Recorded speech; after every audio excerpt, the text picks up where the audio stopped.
to get a little bit of our background and kind of what we were doing.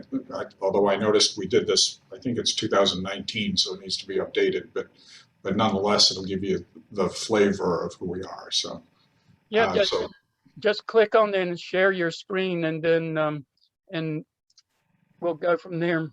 I can do that. I can do that. Well, thank you. You read that just the way I wrote it, and the check is in the mail. It was very well done. I appreciate it. It is a bit like your comment a few minutes ago. I feel like I'm preaching to the choir. So it's great to see you all here, and I look forward to working with you as we go forward. Special hello to Dana, who was one of our colleagues once upon a time, helped us build the land trust into what it is today. So that's a good thing. It's good to see you. And great to see so many friends on the screen as well. So let me tell you a little bit about us, and I will share the screen, I think, and to see if I can do this and make it work. If I do this correctly, let's see what happens. And I'll go from there. Really, I'll give you, I think I'll run through this fairly quickly, if you don't mind. If you've got some questions, please don't hesitate to ask.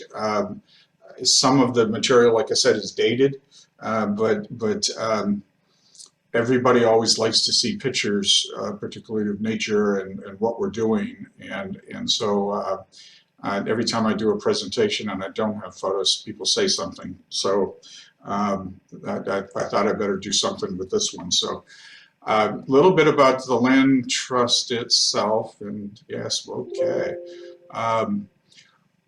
We're a not-for-profit 501c3 organization. We're community-based, and we're dedicated to the permanent protection of and stewardship for the public benefit. So we do hold, well, I'll get into that in just a second, but we depend largely on contributions from private individuals. We are gaining more funding from the federal government through the Department of Agriculture and the Department of Interior and the Department of Defense, actually, and not only individually but collectively.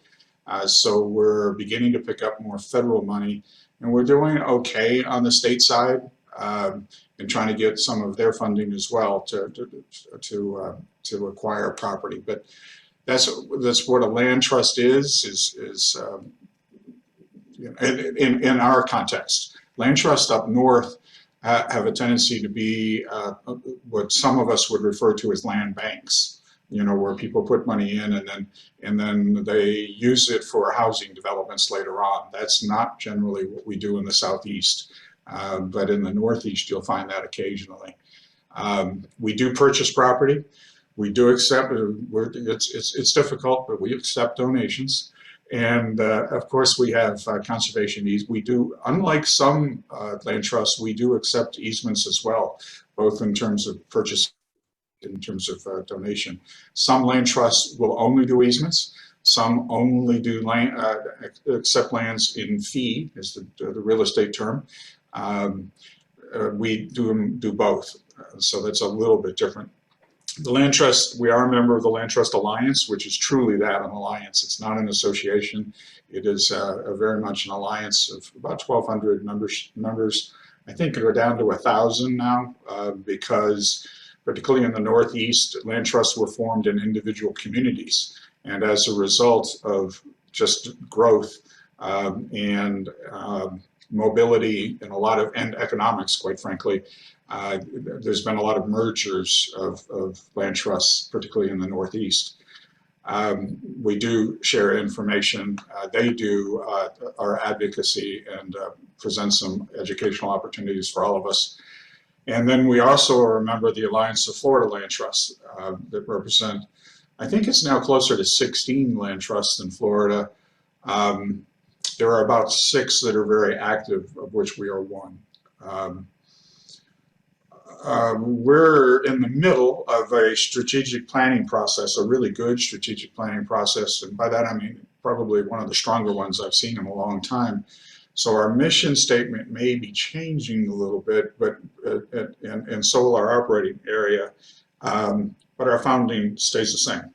But at the moment, we do preserve the natural areas, historic places, and working lands of North Florida. Our operating area is currently 12 counties. We now go as far west as Lake City, as far south as Volusia, and we are active in Marion and Lake County.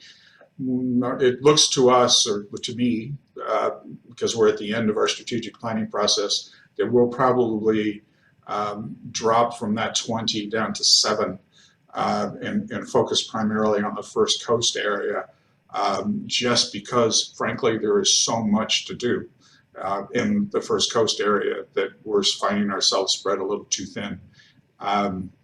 So it's one of those changes that is coming. It'll allow us to focus much better on the First Coast. So we'd have Baker, Clay, Duval, Flagler, Nassau, and Putnam, and St. John's. And you're right in your comment earlier about Nassau County. Once people find out Nassau County has A-rated schools, and you can get from Nassau County into downtown Jacksonville in about 20 minutes, they're going to experience, I suspect, the same kind of growth that St. John's has over the last couple of years. So we're very much involved in Nassau County. We help them create a conservation land acquisition management plan. They call it CLAM, which is kind of cute. And we're now in the middle of putting together a volunteer board that'll look at projects up there and consider them for acquisition. It's interesting that they now have. It's interesting on both ends of our service area. Nassau has a plan, but no funding. They intend to put up a referendum in 2022 on their ballots. They intended to do it in 2020. Got nervous and backed off, and so they've got no money. On the other hand, Volusia went forward with a funding referendum, and it received a 75% approval, by the way. 75-25 was the vote in Volusia County. So they have money and no plan. So you can kind of see where we begin to fit. We were founded in 1999 by Bill McClurkin, who some of you may remember from his Everbank days, but perhaps not. We currently have 11 regular staff. We were up to 17, including 3 interns. And we've been going through a little bit of a restructuring and trying to be able to deliver our services across lines a little bit better. So we're focused on some oncoming things. So we are looking at, I don't think I need to really tell you much about this slide. I mean, this is if you change the name to Sierra Club, you probably get the same items. I mean, it's just everything that we do. We constantly are making this issue. I will tell you, particularly, I'm not sure where everybody's from, but one of the issues here about water supply, you'll note later that we do a lot of work in Clay and Putnam County, and we'll be doing more in Flagler. The reason for that and why it's important to you is that that's where our water supply comes from. It does not come from the St. Johns River, it comes from the aquifer.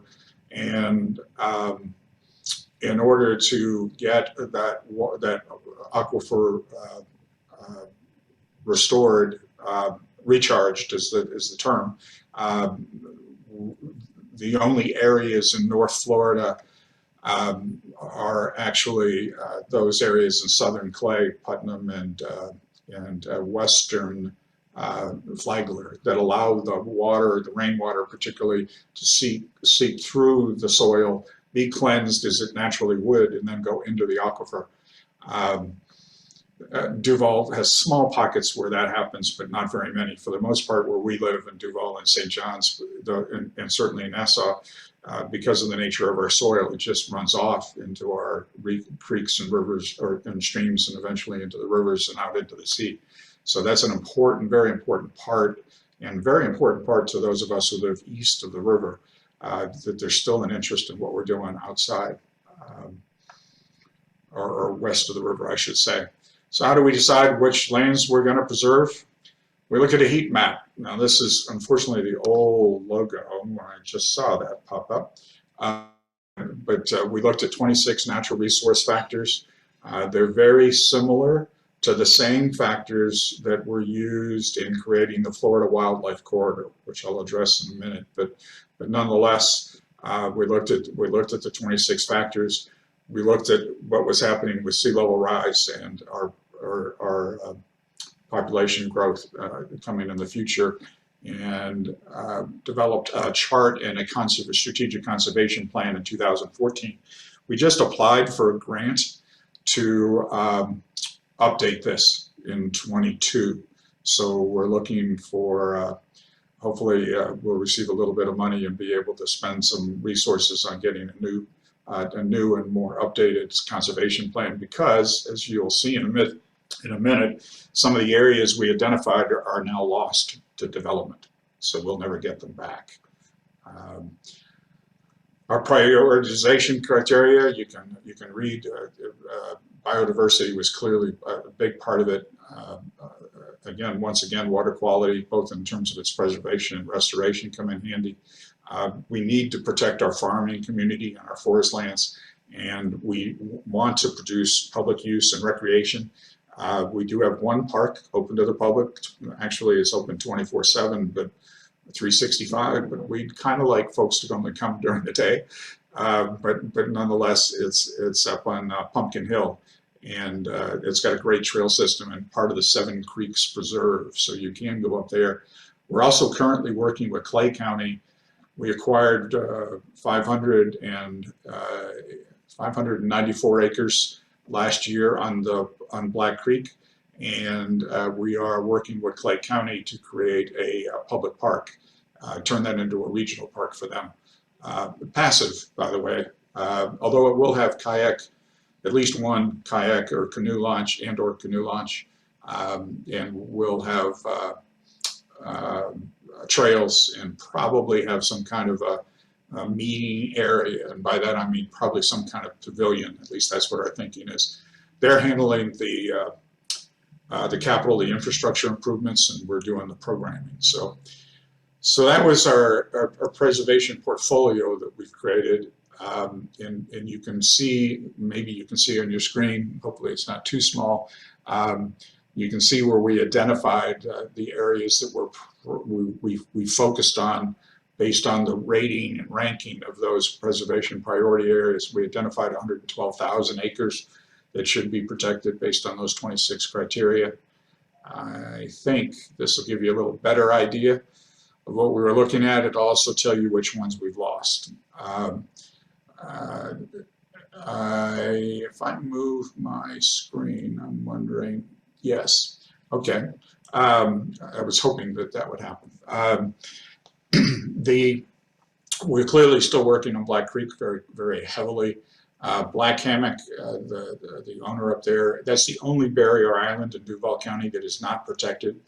That's 3 of the other 4 are, but Black Hammock remains unprotected, largely owned by a single owner. His price expectations are unfortunately too high. Crescent Lake, we're looking still very closely. We're doing great work in it, Greenway. Iguana River, we've done as much as we can do with the exception of the outpost, which of course Gate owns, or Gate Lands owns. Burlington and Durbin Creeks have pretty well been developed, as you know. Lofton Creek in Nassau County is developed. It's part of the wildlife development. Long Branch, I'm not sure of. The Ocklawaha, you know about. The Ortiga is one where we keep picking up little pieces of the Ortiga River, and so our holdings there are beginning to grow. The Palm Coast buffer, which is a word they don't like using, and a buffer is not, a growth buffer is not a good phrase in Palm Coast. So we've changed that in more updated versions of this, but that's still very much attainable for us. Same with Putnam Lakes, where we're very, very very active. 6 Mile Creek, in St. Johns County, we've lost a development. That's a Hudson development that's taking place. The South Prong is St. Mary's. We're still looking very much at. We still have some opportunities in western Nassau and eastern Baker County. In the Tri-County Ag areas, of course, southwest St. Johns and Clay and Putnam County. So Flagler and Putnam County. So we're looking very much at protecting that area.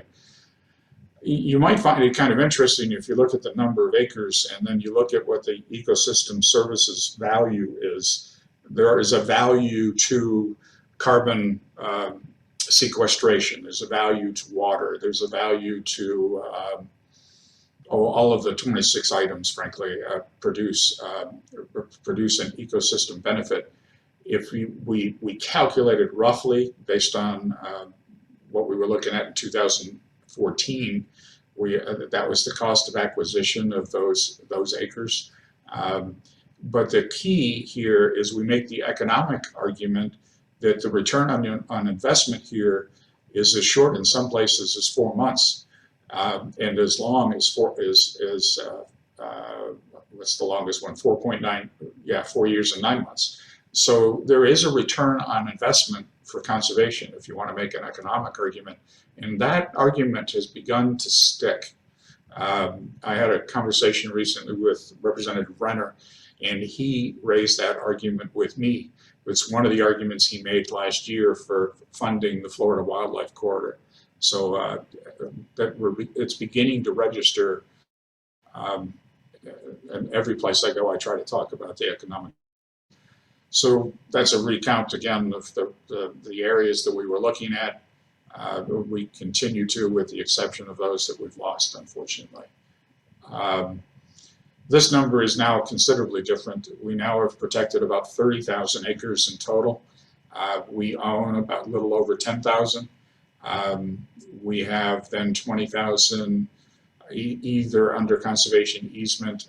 I can't remember how many. I think we're now at 12 conservation easements.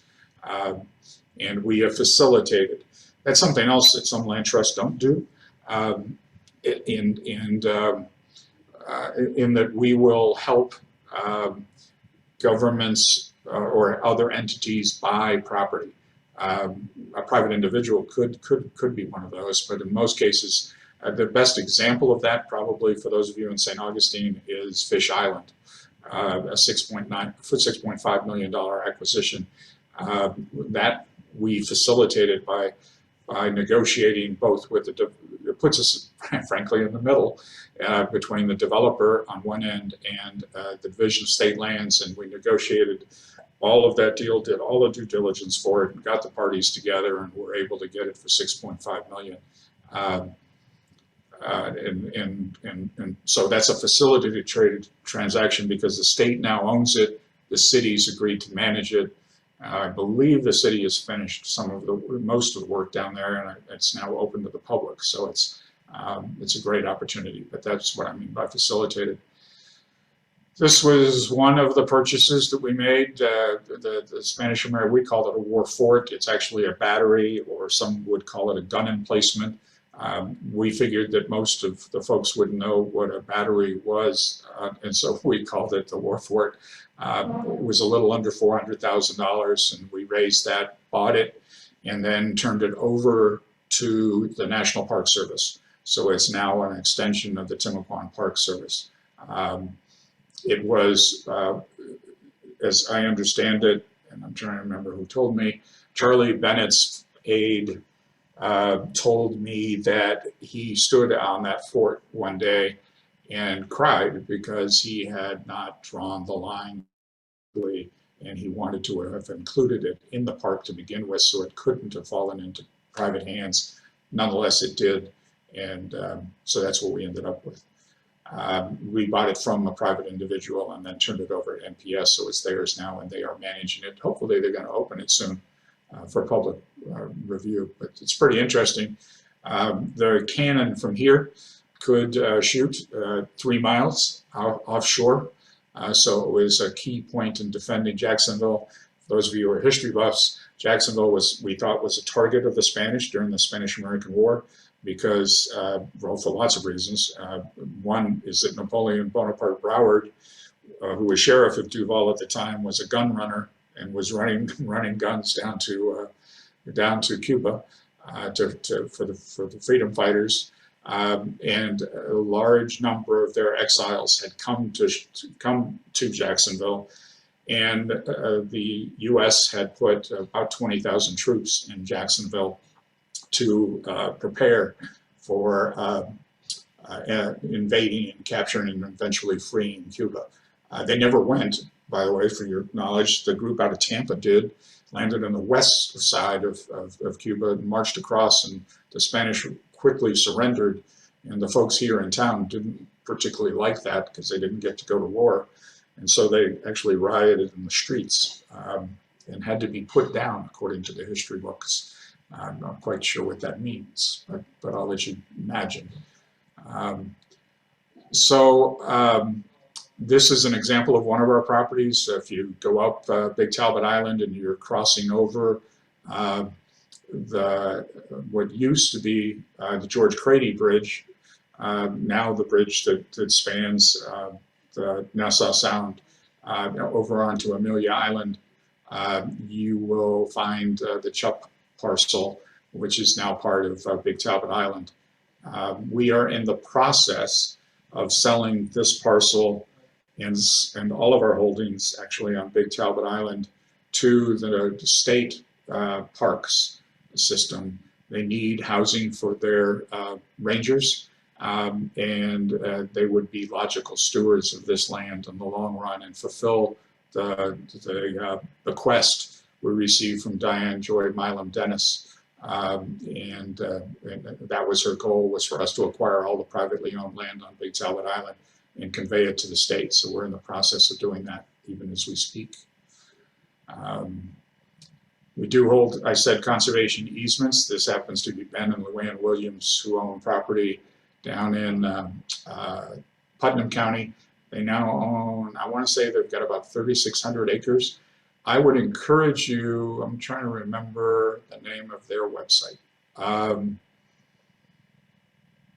And I can't. But if you were to Google it, in fact, if you send me a note, I'll be glad to get you they do education and tours and are really, and are doing a wonderful job with the management of their property. They do timber some of it, but they also are planting longleaf pine and really doing some great work. This property is right along the Water Management District's property along the creek down there. So it's this is huge, and they're huge supporters. I'm not supposed to announce this, so I'm assuming there's no media on the call, but these folks will be named the Tree Farmer of the Year for the state of Florida, and by the American Tree Association. So that'll come up in the near future. They've already been named, I believe, the Florida's Farmer of the Year. So it's they're wonderful people. If you get a chance and you really want an earful, go down and visit them. Luann, by the way,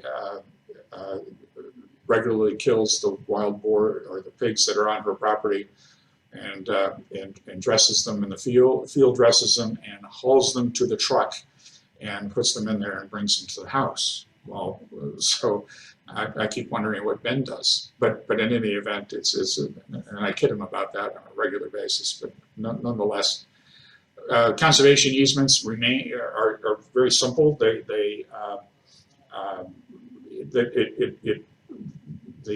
landowner gives up his rights to development in return for either a tax donation or for cash, depending on whether we're buying it or he's donating it. But the land ownership remains in his hands or her hands, and they can do what they want under the restrictions of the conservation easement. But that land can never be developed because our easements are in perpetuity.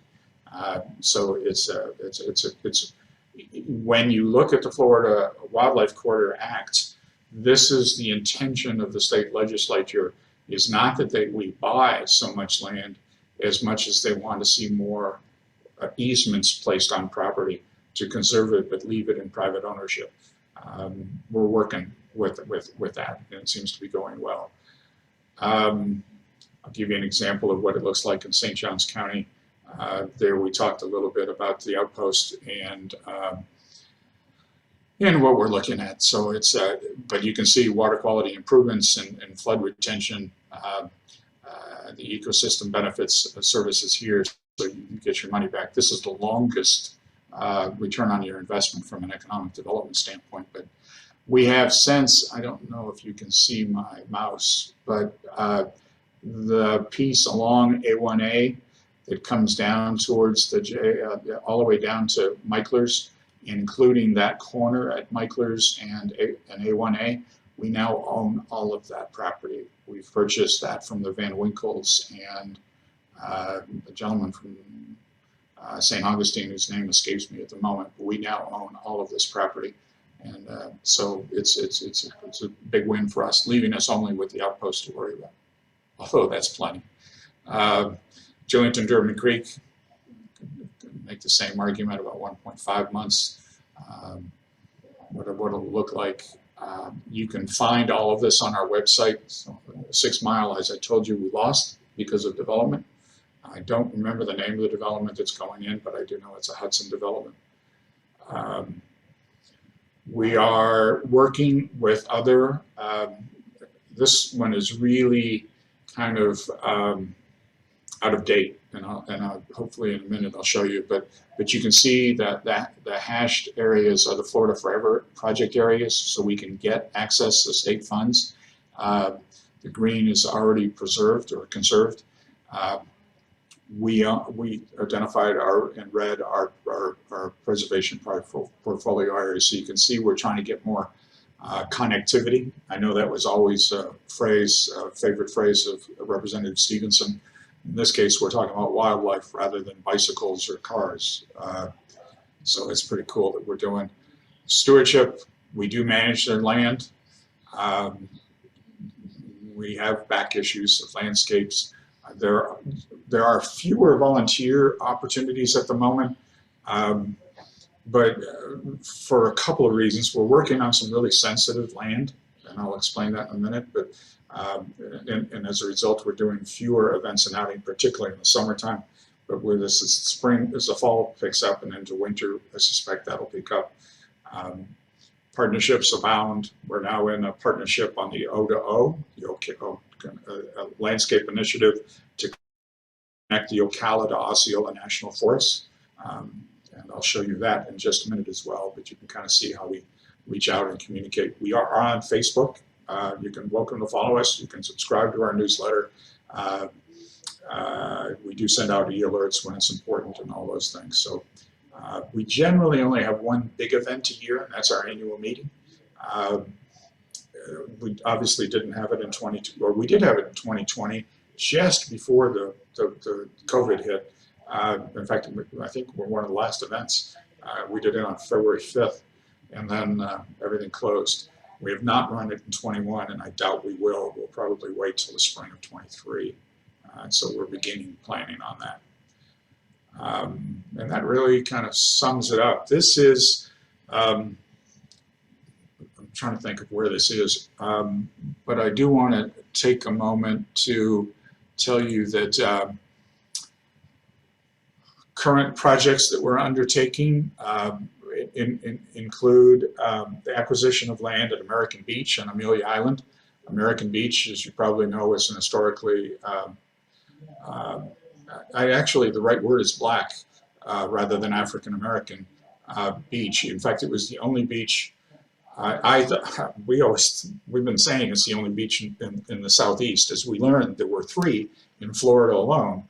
But this was the only one. There was one in St. Augustine, actually, and his name just went up, Butler Beach in St. Augustine.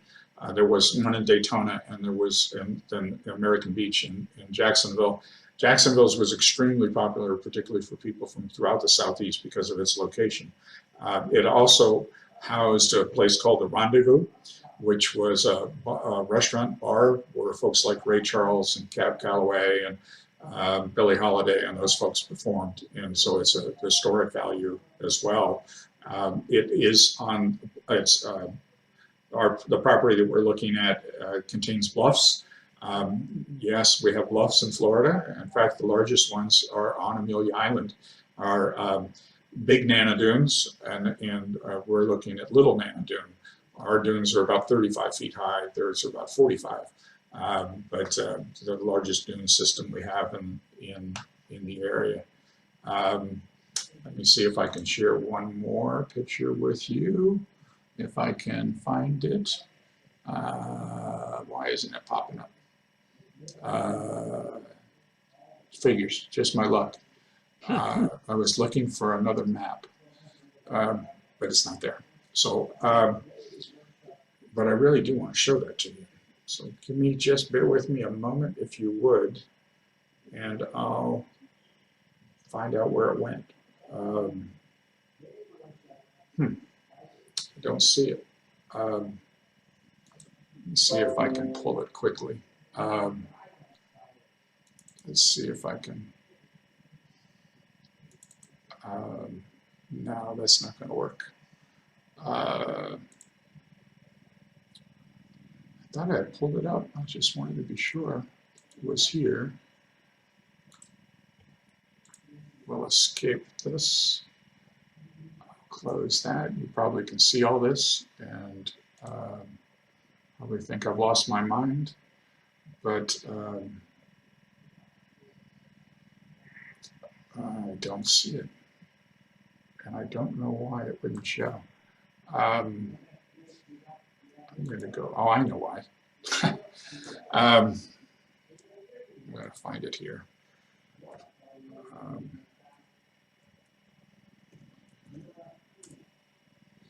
We are very big on perfects. Let's see if this will work. Actually, I'm going to show you that, and I'm going to show you the other one. See how good I do on this technology stuff. Where am I? I'm back here. So I need to go here. Now I need to go here, and I can go here. This is, we were talking earlier about the connection between the O to O. You can see exactly what we're looking at. The Ocala National Forest is to the south, the Osceola National Forest to the north. In the middle, the big dark green space is Camp Landing. And you can see that we're already becoming effective at connecting the southern part of Camp Landing south towards Ocala National Forest. The yellow area between the Osceola National Forest and Camp Landing is actually owned by one owner, that's Weyerhaeuser.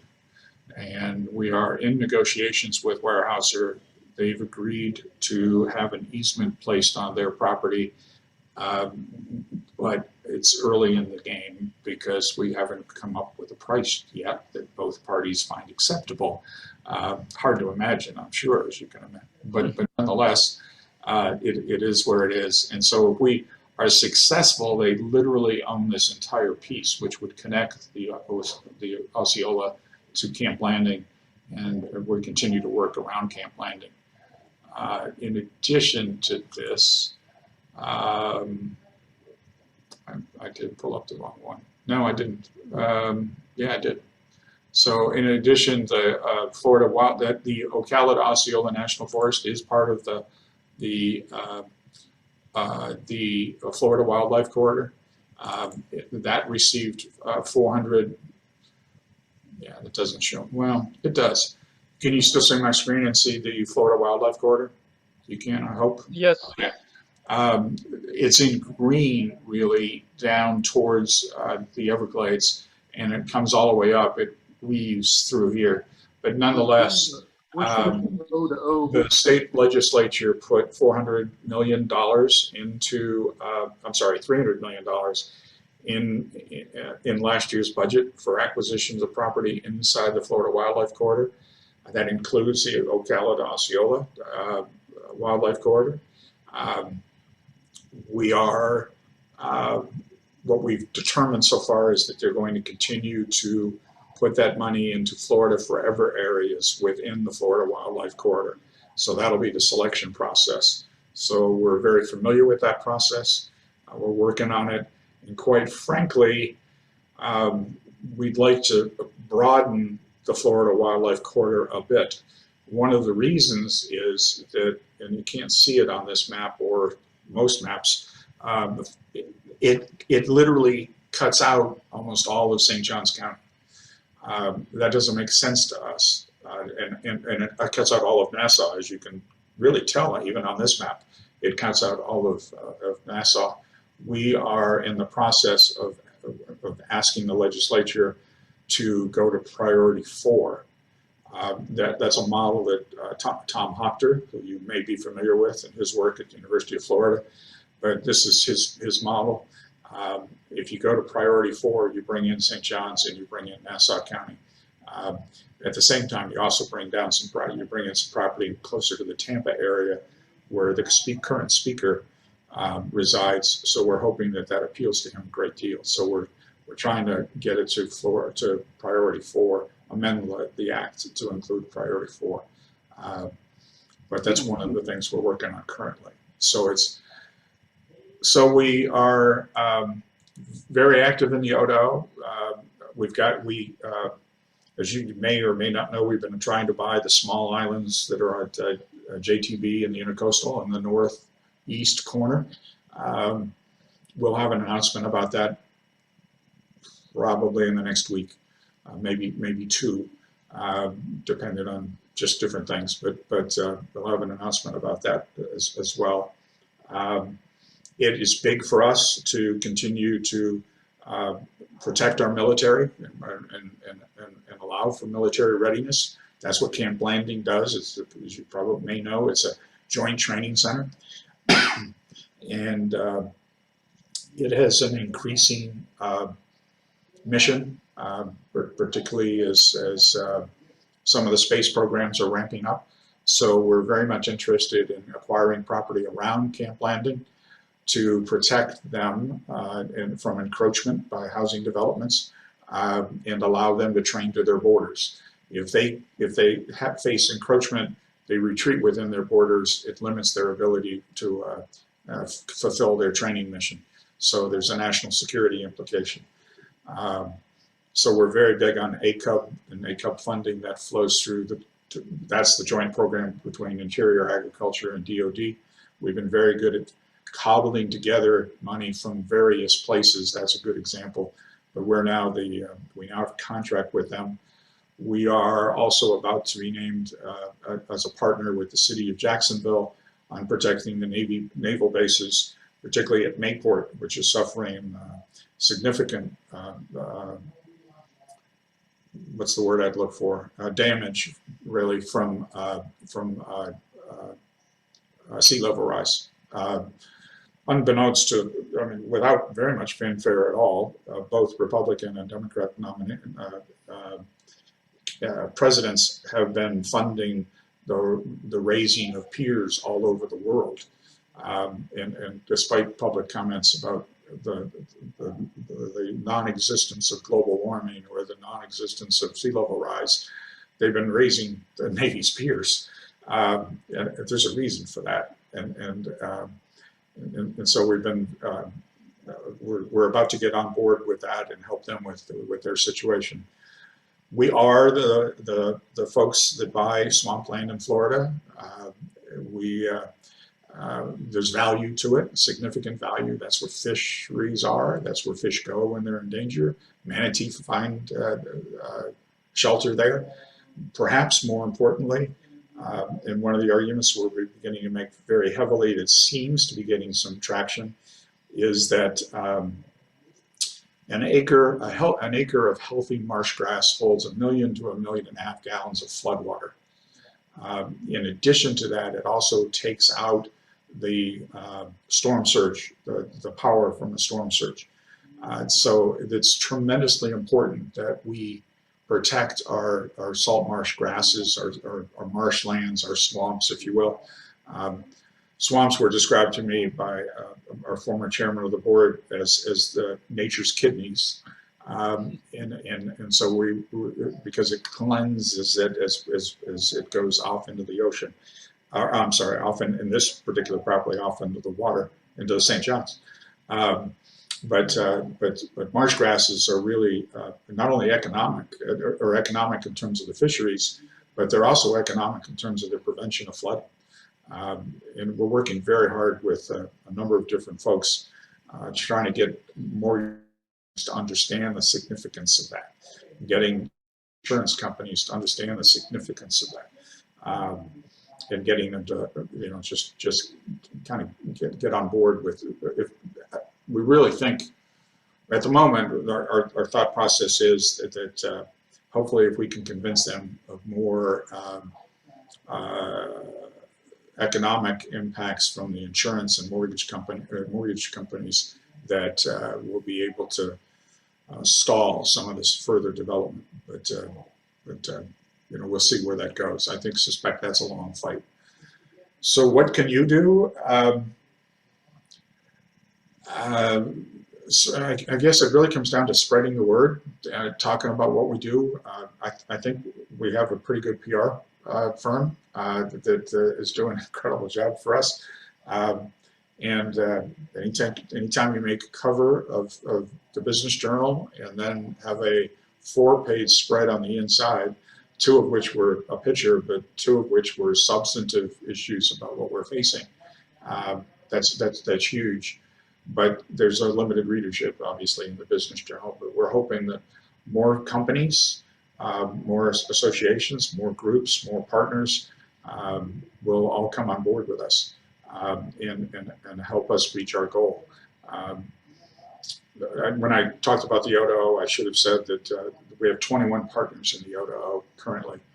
They include public entities as well as private entities. So it's a big partnership for us, and probably right now our flagship project. We're trying to acquire inholding in the Osceola National Forest. That's a little bit more of a trick, since the price tag on that's about $4.5 million. That would certainly be our largest by far acquisition. So I don't see that. I mean, I don't know if that's going to happen or not. That's one of those things we're currently working on. So we continue to work throughout the region. If you know of properties, you can tell us about them. Easiest is to send us an email with parcel numbers on them. I will tell you, particularly if you're looking at easements, that the IRS seems to have a threshold of about 40 acres. Under 40 acres, they tend to audit. We don't want our clients being audited, so 40 acres seems to be the minimum amount. In terms of acquisitions of properties, it really does depend. Particularly, it's particularly important if it's adjacent to some other conservation land. American Beach, for example, is only, I think, a total of 1.3 acres, but it's adjacent to national park land and the county park. Yeah, county park. So it's important that adjacency becomes an issue. So we look at each project differently and decide internally how to go about it. Then we use the land committee, which is made up of our board members who vote on whether or not to proceed. And then our board authorizes us to go forward or tells us to stop. So we've been very fortunate to have some support from some new foundations, the EJK Foundation, which is part of the Knobloch family. Some of you may be familiar with them. They're out of Houston, if I recall correctly, and they've come on board recently. Jennifer Johnson, of course, through the River Branch Foundation, continues to be very supportive of our activities, so that's been wonderful. And a number of other people have continued in foundations, but we're always looking for more because now we find ourselves in a race. It's a race for money, and it's a race for time because of development. Some projections do say that Duval County will be built out in 2030, 2040 at the latest. St. John's, those of you who live in St. John's know that what's happening here. And Nassau, the development has now jumped over 95, and they're now developing west of 95. So pretty much everything east of 95 is now developed, or will be soon. And now they jumped over the interstate. People are moving from, I'm sorry, not moving. Folks are commuting now from southern St. Johns County into Flagler. That probably would indicate some further growth down in the Flagler County area. Clay County is about to explode with the development of the First Coast Expressway. That's just going to be an economic boom to them, and it's going to be huge. We recently met with them to discuss a conservation plan. They want a conservation plan in Clay County to go along with their growth plan. So, you know, like I say, going back to the question of what can you do, obviously it is about communications and information. As we have opportunities to do things, we'd love to have you participate. We'd love to have you involved. Love to have you volunteer, your folks volunteer. And those opportunities will come up, I think, in the next few months. And we'll be soon, I suspect, looking for some new employees, some additional employees, as we need to grow our staff to meet the growing demand. So we are developing gopher tortoise. We are restoring gopher tortoise habitat, for example, in Clay and Putnam. We are restoring longleaf pine. The property I mentioned that was Ian holding in the Osceola National Forest is the largest stand of unprotected longleaf pine in the southeast. So it's very important to us to be able to do that. Hopefully we'll figure out how to make the money work. But that's really what we've got. So I encourage you to stay in touch and follow what we're doing. And if you happen to have $1 or $2, or nickels or whatever, precious gems, no firstborn children. We don't do that. But if you've got opportunities or know of folks who are interested, if you know folks who have hunt camps or fishing camps that would be interested and willing to put a conservation easement on their property, that's great for us. If you know of folks who are in the estate planning business and are interested in helping with and have property to deal with, we're one of the not-for-profits that would be glad to handle land. I know most not-for-profits shy away from it. We do not. We welcome it. And I'll close with that one example, actually, and give you that to kind of mull over. Years ago, in fact, right after I came on board, we were approached by an engineer who had been diagnosed terminally ill with cancer. He was given 4 months to live. He was, as I said, he was an engineer, so we sat down and figured out his value of his estate and figured out it was $6.2 million.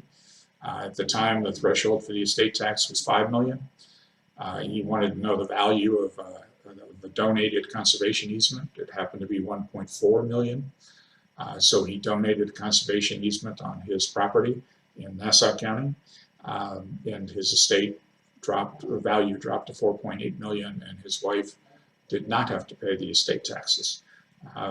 Now, right now, I think the estate tax is up to, I want to say it's 18 million, but one of you may know better than I. But nonetheless, we do understand that Mr. Biden intends to lower it back to 5 million. We also understand that he may be looking at increasing the capital gains tax on appreciated stock. We do accept appreciated stock or stock donations, and therefore you can avoid the tax on it. So all of that is kind of, I won't say a nutshell, because I just looked at the clock and realized how long I've been talking. So, but we have an incredibly talented team that is just dedicated to this, and they are really, really good at it. And I get the opportunity to just kind of every now and then make a quote in a news release about something that they've done. So it's a great organization, and I'm looking forward to a lot of activity in the future. So, can I ask a quick question? Certainly. And that's actually, it's sort of two of them unrelated. One is, I was real curious with that idea of the return on investment. And I wondered if you could explain, I didn't quite understand how that translated into, like profits or stuff. And then the other one, what's the overall budget of the North Florida Land Trust? Well, I'll do the latter one first. Without acquisitions, our operating budget's about $2.3 million. In 2021, it's $2.3 million. And then in addition to that, we probably acquire in 21, we'll probably acquire $8 to $10 million worth of property. So that's not on budget, but our operating budget's about $2.3 million. The ecosystem benefits comes from the cost of the land acquisition on one hand, to the ecosystem benefits you gain on the other. So if you divide one into the other, you end up with a return on your investment. So the ecosystem benefits, as I mentioned, are things like, believe it or not, they get into the value of clean air, and you can actually measure that, or there are folks who can value the clean air, or carbon sequestration. Which reminds me, before I forget, there's some recent studies that indicate that salt marsh grasses actually retain more carbon than trees do. And so there's a whole interest now in that. But does that answer your question, Robert? If you take a look at our website, I think it'll walk you through it a little bit. Yeah, better. I will, and that clears it up a lot. I just couldn't see the economic benefit, but especially the clean air idea certainly does help. Yeah, clean air, timber. There is wildlife viewing in Florida is a $4 billion a year business. So it's quite large. So so wildlife viewing comes into play. There are a number of economic benefits, and obviously fisheries, clams, oysters, all those things.